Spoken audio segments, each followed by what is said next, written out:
Mathieu Jolivet, dans 5 ans, jour pour jour, la flamme s'allumera à Paris. Les JO s'ouvriront le 26 juillet 2024. Les enjeux économiques, ils sont colossaux. Oui, les entreprises sont actuellement dans les starting blocks. Pour ces JO 2024, il y a plus de 40 chantiers à réaliser. La piscine olympique, le village des athlètes, préparer les infrastructures pour chaque discipline olympique qui est représentée. Le budget des travaux a été chiffré à 3,4 milliards d'euros. Côté entreprise, pour s'y préparer, le MEDEF a mis en place une plateforme Entreprise 2024 qui est surtout destinée aux PME afin qu'elles soient alertées de tous les appels d'offres et les guider dans leur candidature. L'idée, c'est de faire en sorte que tous les géants du bâtiment tels que Bouygues ou Eiffage ne raflent pas toute la mise, que les petites entreprises arrivent aussi à avoir une part du gâteau.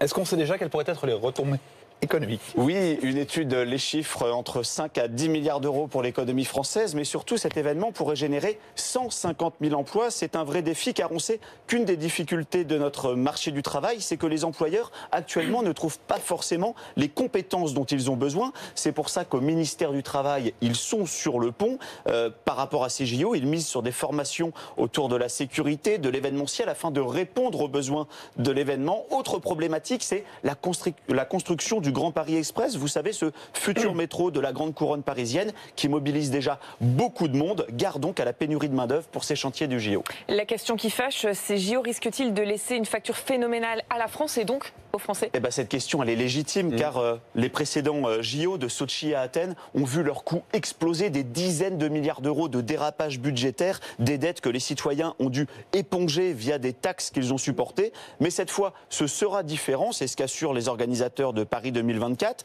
Les arguments sont plutôt percutants à ce stade. Ce qu'ils disent, c'est qu'on ne construit quasiment rien de nouveau à Paris. On s'appuie sur des infrastructures déjà existantes. L'équitation, par exemple, aura lieu au château de Versailles. Le volley aura lieu au Champ de Mars. Résultat, le budget de l'événement est limité à 3,2 milliards d'euros, dont 1,5 milliard d'euros d'argent public. C'est effectivement un budget serré vu l'ampleur de l'événement. Si jamais ils tiennent les coûts et les délais, les organisateurs pourront recevoir la médaille d'or des JO les moins dispendieux.